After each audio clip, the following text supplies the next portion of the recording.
Hey everyone, it's John Heath here again for MiltonRose Learning with another Let's Learn video on the Third Battle of Ypres in 1917, also known as Passchendaele. Okay, this is one for our World War One series. This is a very muddy and bloody kind of battle, I must confess. So we're going to look today at some of the context and causes which were driving this battle to happen in the first place. Then we'll give you a really good chronology of the Third Battle of Ypres, so really good for your notes, and we'll look at a key turning point during this battle as well. And then we'll round off, as we normally do, by looking at the primary, secondary and tertiary significance of the Third Battle of Ypres. Okay, so we're coming towards the back end of the war now. So we're in 1917. Let's look at what was just happening before the battle was kind of set up effectively. So first off then, we have the Ypres Salient and high ground. Now a salient is basically like a bulge in the line, and there was a big salient starting to develop in the line, which always looks, to a general's eye, looks very dangerous, and it looks like it can be kind of squeezed and snipped off. So there was strategic vulnerability. So the British held a dangerous bulge or salient in the Allied lines, surrounded on three sides by German positions. So it's not looking great strategically. Also, the German forces occupied the Passchendaele Ridge, and that granted them complete artillery oversight over the British positions, so they could fire on the British below, as we can kind of see here. The Germans were in a very good position, and they would just fire down from the ridge onto British positions. So basically the British wanted to eliminate this strategic vulnerability and to basically straighten out the line so they weren't in this kind of Ypres salient. Okay, so that's the first thing that was driving the Third Battle of Ypres.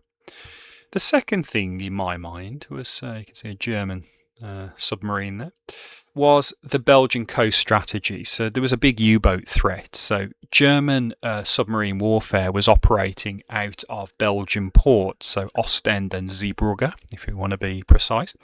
And it was actually crippling British merchant shipping. So effectively, we were being starved out through submarine warfare. So we've got a problem there, and we need to kind of deal with it basically and take those ports if possible.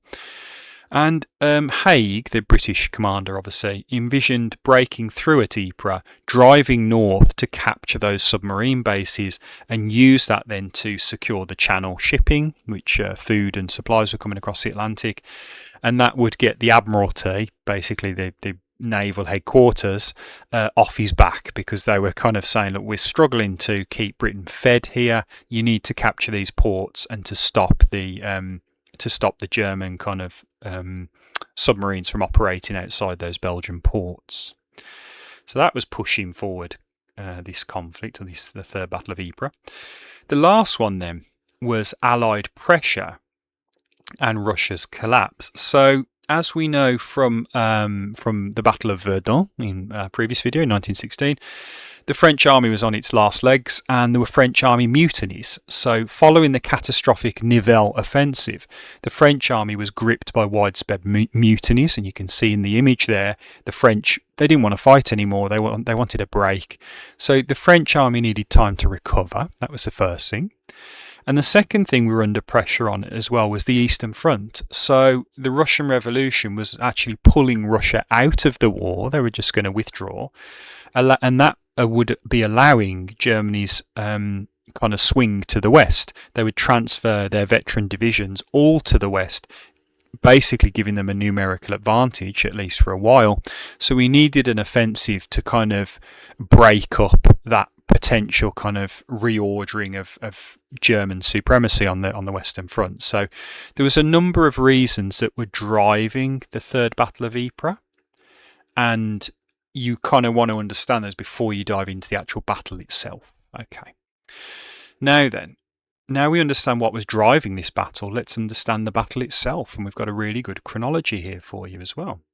So let's have a little look. So in June 1917, you can see a charming image there, the Battle of Messines Ridge. Okay, so let's talk about that first. So first off, underground mines. Us British were fairly good at mining, so British tunnellers detonated 19 massive underground mines packed with £1 million of high explosives. What a job! So they'd been tunnelling under the German lines for quite some time. It must have been absolute agony down there. And we planted these mines and then blew them up, as you can see in the image there. The shockwave was so loud and so intense, the explosions could be heard in London. This is how kind of intense those mine explosions were, and it completely obliterated the German ridge defences. Okay, so a brilliant tactical manoeuvre, it must be said. So that secured the southern flank of Ypres, setting the stage for Haig's main Flanders offensive. Okay, so that's a really, really interesting start, isn't it?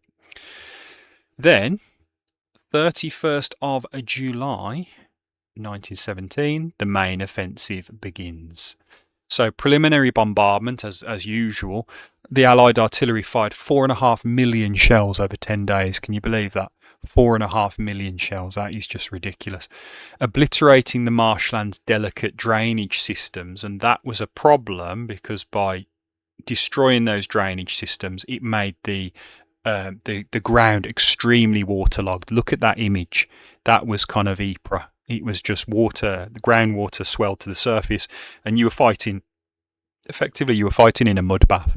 This was horrendous.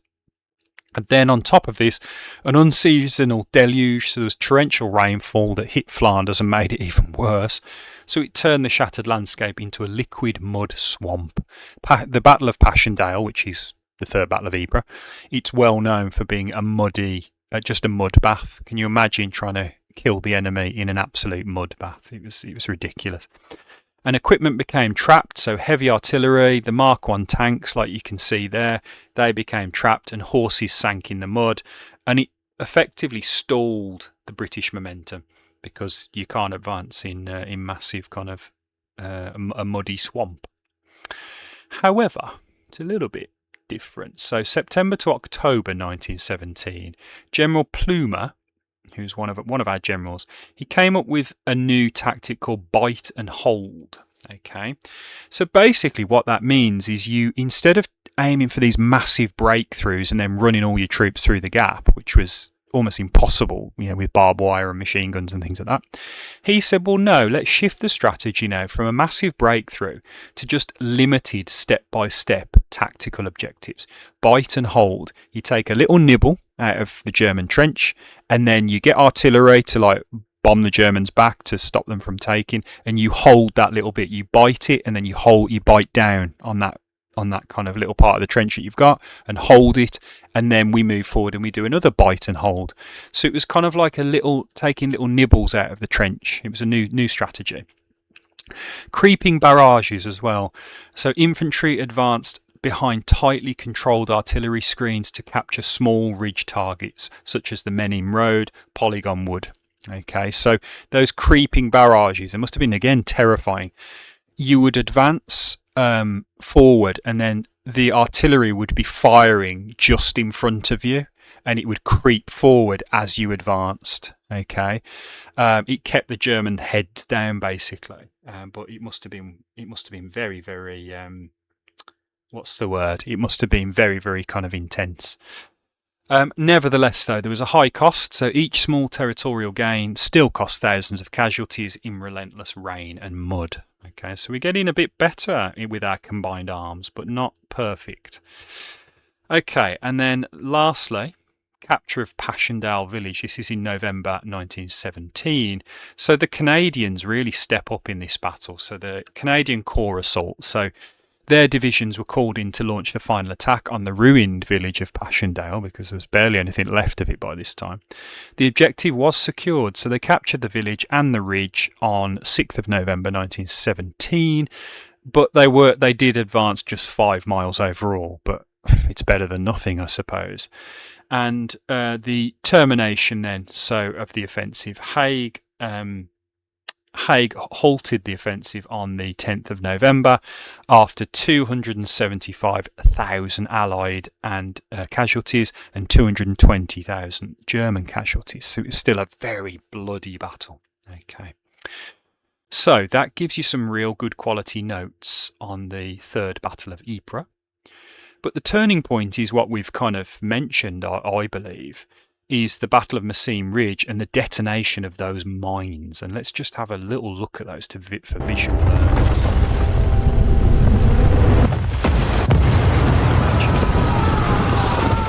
Unbelievable. And if I'm honest, it was more intense than that. That just provides a little bit of an inkling to it. But it was absolutely brutal. So the turning point in the Third Battle of Ypres, I think, is that mining triumph. It demonstrated the power of years of secret engineering to alter battlefield geography instantly. You mine underneath the trenches and then bang. It took years, literally, to get under the trenches and to lay the mines. But you could then alter the trench kind of geography instantly. And I think that was a turning point in my mind. Flank security as well. It secured crucial high ground because we got the German artillery off that ridge, which was, bombarding British trenches. So that made, the kind of the Battle of Ypres kind of possible in the first place. So I think that was a big turning point in my mind, operationally. And then once we understand then, and we go, okay, we understand the Third Battle of Ypres now, and it was a muddy kind of hellish mess, to be honest, but it did provide some tactical positive kind of elements for the West and the Allies. What was the significance of this battle then? Well, as you know, we go tertiary is the kind of the outliers, the third base, the weakest consequences. Secondary, obviously in the middle, and then the primary significance are the most important. Now you can argue kind of what's tertiary and what's secondary and what's primary, but that's the beauty of history, isn't it? And this is kind of our analysis. So in terms of tertiary significance then of the Battle of Ypres, it caused a political rift, as you can see in the image, between Haig, the commander, and Lloyd George, who was the Prime Minister at this period. So there was a loss of trust. The Prime Minister, Lloyd George, completely lost faith in Haig's strategic judgment because we had the Third Battle of Ypres, we've made some inroads, but we've lost a lot of men again. And he actually refused to send fresh reserves to France in early 1918. He said, you're not having any more men because you're just squandering them and you're losing them and we're not actually gaining anything. So it caused a massive argument between the two. I think that was a big kind of tertiary significant consequence. Also, Canadian national identity. The Canadians really stepped up in this battle and they fought magnificently. The successful capture of Passchendaele village enhanced the military reputation and the independence of the Canadian Corps. They stepped up and we were like, yeah, these lads need to be taken seriously. These are some serious soldiers here. So it really fed into Canadian national identity. Then secondary significance, well, as we know, there was a strategic failure of the coastal plain port. The ports were unreached. We didn't get to those Belgian ports. So we failed to capture the Belgian submarine bases at Ostend and Zeebrugge. So that left the Admiralty's naval goal unfulfilled and the submarines could still keep sinking our merchant shipping to bring in food and ammunition into Britain. But the bite and hold tactic of General Plumer, who's on the right-hand side there, it demonstrated that his limited bite and hold kind of artillery tactics and infantry tactics were far more effective than trying for these massive breakthroughs that just you could never pull them off. So bite and hold was actually like, yeah, it's quite a good little tactic actually, and it really helped keep casualties at least kind of minimise casualties at least up to a point, even though it was still very bloody. But then in terms of primary significance, in my mind, what was the primary significant kind of consequence of the Third Battle of Ypres?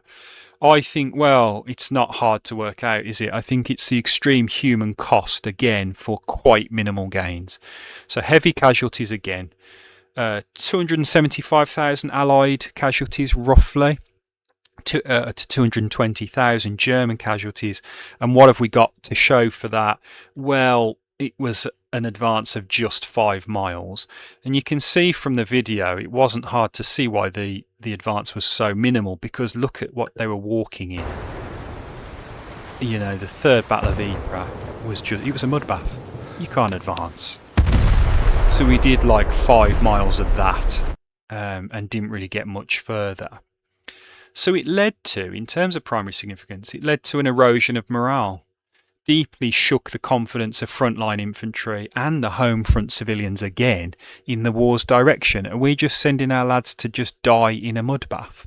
It didn't really give much confidence at home, and also confidence in the soldiers, because you're just waiting to die almost. There seemed to be no strategic direction sometimes, and I think this battle kind of eroded that morale quite significantly. Okay, so that is a primer lesson really for the Third Battle of Ypres, or Passchendaele as it's known.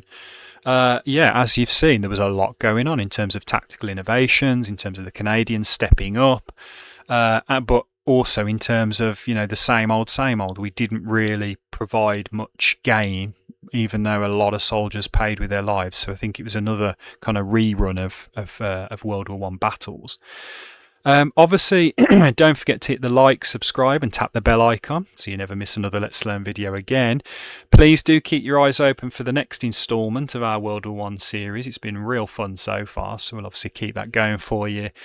And it just remains to say, hopefully you've had some fun, as much as you can at Passchendaele. And yeah, we will see you soon. Take care.